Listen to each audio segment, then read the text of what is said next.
and drawn responses as well. We want students to respond to a prompt and draw a picture of how they felt in their schools. And when you have that much data, it's not quantifiable and it's not like statistical, then that means you have to go through every response and you have to look at the drawings and you have to gather a theme throughout hundreds of surveys. And one of the challenges is making sure that you're not overlooking certain themes, that you're giving voice to every trend that you see arise, and that you have to be very perceptive of like what it is that's being communicated through to you. And so just like the amount of time it takes to go over all those responses, and also like the amount of focus it takes to be able to draw out certain themes and certain trends from that is like a challenge, but a worthy one. All right, we just got a late comer here. Karen. It's all right, we all get close. Karen Avila. She is from the Barrio Ed Project, and she is from Swarthmore College in Pennsylvania. Karen is passionate about people and change, leading by her mantra of passion for compassion. She commits herself to brainstorming and supporting generative capacity initiatives that support the purpose of self-actualization. Currently, Karen is a rising senior at Swarthmore College, majoring in sociology, anthropology, and education, and minoring in Latin American and Latino studies.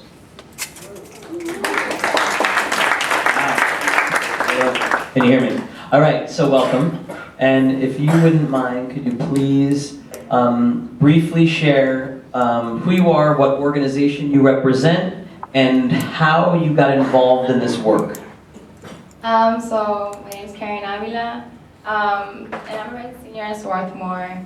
And basically, Barrio Ed Project is a YPAR group, but now I think we're moving away from more of the research-centered and more of just a growth transformative based approach where it's not really focused on a process, but it's focused on more of like the result. And I think Barrio Ed Project does a really great job of supporting the youth development and growth in terms of critical thinking, and that's how I got involved because of my intro to education class at Swarthmore, and that's very critical thinking based. And so I believe that my contribution in the classroom, I think, sparked some form of, curiosity as to what I could contribute to the project for Edwin. And so he reached out to me after the semester was over, and he asked me to participate over the summer. And I said, of course. And I've been a part of the Barrio Ed Project since the summer of my freshman year going into sophomore year. Great, thanks. And can you just give a quick overview of the actual work, like what you've been doing in terms of the YPAR? So basically, we've been touching on several social issues like mass incarceration, food poverty, be it, let's say, one's representation in media, the Latinx representation in media, and how that affects one's self-perception, how that affects one's understanding of others around them, others' framing of them, and so that also goes into understanding what are the tactics that are used in media, what are the tactics that are used in, let's say, publications that write about different groups or different social issues, and how those are different based on different identity categories, be it race, religion, gender, age, whatever it may be. And so then we go into a discussion as to how one feels, like the youth feels about certain social issue, how they feel in different spaces regarding, let's say, for example, if there's conflict or a lot of aggression or fighting in their school, how does that make them feel, as opposed to how does that crime in their neighborhood make them feel, and what are the parallels between that? And so we do a micro-macro approach of like social issues and talking about how that affects one's understanding of themselves and them and their inner relationship, and how that affects their external relationship with the world and the different spaces that they find themselves. So we've done that, and then we've transferred the feelings-based approach into a survey, so asking community members and students in their high schools how they feel in different spaces because we believe that there is disparate like emotional migration. So a lot of people who feel a certain way in the neighborhood and then travel to, let's say, work or let's say a community organization center that's out of the neighborhood, and that has to do with how one feels in different spaces based on how those locations are made up in terms of social toxins or opportunities or lack of opportunities. So that's what we've been doing, just centering more on mental health and how one feels regarding the different conditions in the neighborhood and the spaces that they're in. That's amazing. Yeah, it was interesting. Last night we were talking about the kind of connections. A lot of the work that happens in this space is very education centered. So what's happening in kind of educational institutions and things around education. But what I like about what you're doing is you're really linking like the experience that individuals have between all of these, you know, contexts that they're navigating every day. And I think that's a really important thing to think about. That's really amazing. All right, for everybody. So we've been talking about YPAR. You kind of gave a little background about your experience. The one piece that we haven't really kind of talked about at this point yet is the relationship that you all have with adults in this process, right? So, and some of you might not have an adult relationship process, but I think you all have, it sounds like there's all kind of core adult folks that are helping and supporting and building your success alongside you. So, can you talk a little bit about kind of what are the communication methods that you all have, and then what are the challenges, or are there ever obstacles that adults that get in the way because of the adults that you're working with? So what are like the ways in which you communicate in really healthy ways, and then are there, if any, obstacles that adults actually kind of get in the way? Anyway. I start first. So at Rebel Ventures, we have staff meetings every Mondays and Fridays, and we do critical conversation, we address our issues, or whatever we want to talk about at the table. Adults, sometimes, I think the obstacles I have with adults is that they come into Rebel. So on Wednesdays we do our R&D in the kitchen, and we do recipes for the crumbles, and we're also working on a healthy corner store called the Rebel Market. So we're doing research and development with recipes there too. And the adults at Rebel can be very passionate, which can turn into demands, and sometimes they can come off as controlling, but they don't mean to. It's just that, like, everyone is so passionate at Rebel, so it can turn into that. But so on Fridays or Mondays, we come to the table, or you could just pull the adult aside and just let them know how you feel in a respectful or polite way.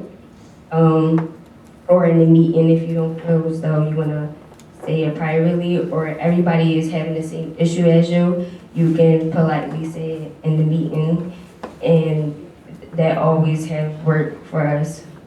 Yeah. In BSAC, for me, my experience, I think I have like an obstacle with like adults.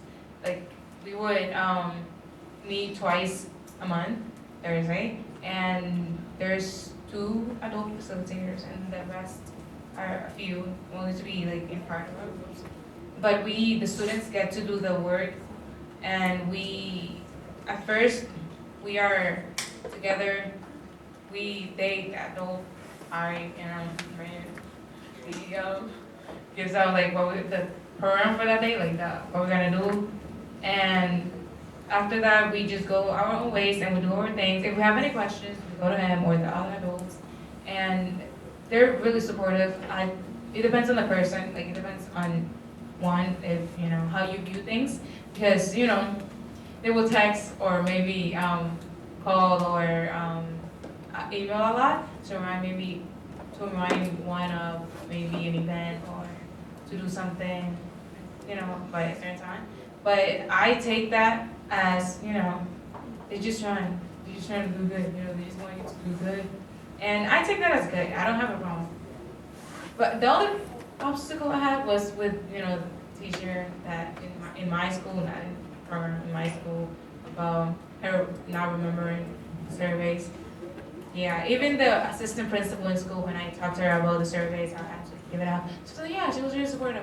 Oh yeah, you could hang the posters and cafeteria or in the hallways. And I was thinking, yeah, what's nice. I think within like YTAC part of, I think like one of the things we try to center on is like forming positive youth adult partnerships, and like that's again we mention it explicitly and we talk about it and we look at like ladders of youth participation, and I think one of the things we try to be really aware of and try to enforce is that like we have students leading different parts of the meetings, and we make sure all the adults that participate are really supportive and they help us out. A lot of the work we do requires coordination on like the Department of Education side of things, which like students can't do, and so like it plays a really great role in complementing you. Students and adults complement each other, and always being aware of that balance. And I think one of the challenges that I face, not necessarily with youth adult partnership within the group, but when we go into schools to implement surveys or we work with administrators not in the program, I think there's a lot of there's a lot of adults out there who are they fit into either like one of two categories. One is like tokenization, in which adults are tokenizing youth voice and using youth voice as pretending to have true youth voice, when in reality youth doesn't have representation at whatever level that is. But then even more common I find, and I find this in my schools as well, is that there are adults who are really positive towards student voice and they really want to form youth adult partnerships. But it's the small things. It's like they forget about the survey, as you were saying, or they forget about it. They have too much work. They can't help this day. Maybe not in my class. And it's like it's small obstacles towards like creating youth adult partnership because they're fully in support of it, but it's the commitment doesn't continue onwards until actual action, which is not necessarily tokenization because they're not suppressing youth voice. It's just the structures necessarily aren't in place for youth adult partnership to succeed. And I think that's not necessarily their fault, but something that's just based on a system in which youth have systematically and continuously been denied voice in the system. And so when all of a sudden we try to bring youth adult partnership to schools, it can be hard at first because it's not what the system's used to. So it takes adjustment. Great. And then Karen. I would say like people's like proximal distance to research because Edwin Mayoga, as like the educational studies professor, he is like an agent of academia as like research. Like he is supposed to publish. He's supposed to like be on top of just like as a representation of academia. And so I think when you're working with high schoolers and they have no distance, like no association, no relationship with research, it can come off as a very like foreign, like kind of weird thing for them. And so I think bridging that understanding or just like kind of balancing, how much of research, how much of like actual methods and like steps we lay out and like make it very rigid and structured. And like how much do we allow for, like emotion and like, free flow and like creativity and like imagination and like imagining possibilities, because it's one thing to be factual and like statistical and like, I'll go out and, administer a survey, which is something that is like present, but then there's also, what do we do with this information? What is the purpose of like us gathering this information? Like what are we creating with it? What are we trying to like change with it? Like what is the afterthought? And so like that is like what we're trying to balance, when we say like there is like the present and then the future and then there is research and then there is like possibilities and like all these things. So I would say finding the balance between that, between like, but Edwin is like super flexible, because he is like the only adult in the project apart from like myself and like other SWATties.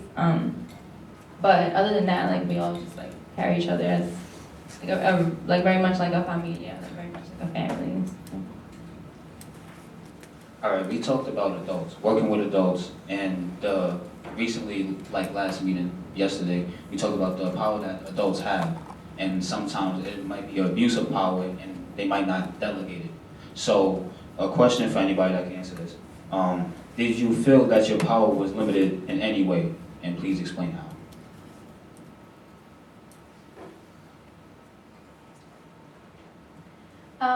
I think when I joined the project, so Edwin had just like changed from being in New York City Bio Ed project to being in Philly for the Bio Ed project. So I was coming in really fresh, where it was very much like a whiteboard, you know, where I was very much encouraged to contribute my ideas, like my influence, like, and then he, you know, gave me the title of being the project coordinator, so like being able to reach out to people, like community members, you know, being able to now create the curriculum that we're using for the Summer Institute, like very much so like as I grew, the project grew, you know, and as like the other members of the, like, it's very much like the dynamic or just the nature of the project mirrors the people who participate in it, and like that's very much like the approach we have, you know, it's the people that make the spaces, or it's like the thoughts and feelings that make the curriculum, you know, as opposed to like, well, that's a tangent. But I would say that Edwin really did give me the flexibility and the trust, I would say, is like the fundamental principle.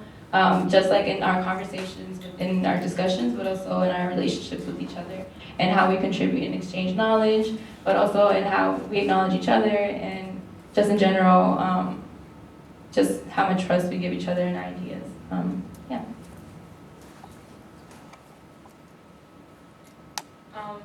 In VSAC, I didn't feel the power, like my power was limited. I actually felt supported by, you know, the adults, but this is my experience, I don't know others. And yes, so there's like 3 other facilitators, but they're students, so you can relate to them. And at the beginning of our meetings, we would have icebreakers by them, and they would like have directions to do these icebreakers or other activities, and then I will come and do, you know, the last part that I mentioned earlier, what we're gonna do, especially events that are coming up and stuff like that. So I didn't feel like my power was limited. Yes. I mean, I haven't experienced this personally, but I think I know students within my group who, when they go back to their schools after they've done their research and they want to create change and action plans, and they put in a lot of hard work to do that, and then they come out with an end goal that maybe their administrators, their teachers, like did not want or were not favorable towards or were not supportive of. Sometimes what happens is their movement is co-opted by the administrator, by the teacher, who realizing that, the student voice is growing and that like whatever it is that they're pushing for in their schools is getting accepted. The administrator or the adult then co-opts that movement and takes ownership for it, which is obviously wrong. But it's also, what it also does is it's a way of them of suppressing student voice, not by preventing students from engaging in research, but by taking ownership of it after it's done, so that the change that occurs in the school is pushed by students, but there's no victories. It's just assumed by adults to be what they've always wanted. It's hard to describe. Yeah, I feel like a lot of power of students and youth are limited in ways where they have like somewhat little to none power. Sometimes they leave it up to adults, and sometimes the adults they do not get it done. They just sleep on it. Sometimes we need that power for students to actually make action on it. That's why we want representatives. We want more student voice. So, because we have the time to do it, So next question. Speaking of the issues, were there any other important issues that you uncover, like any other besides what you was focusing on? Did you find anything else while working on your projects? In relation to school food, I noticed that I learned more about the purpose of the food, how it's supposed to be given, or the precautions or the limitations or the carb limitations, or what they cannot add, or what, let's say, the lunch lady can or cannot do, the you know, the limits to it. Yeah.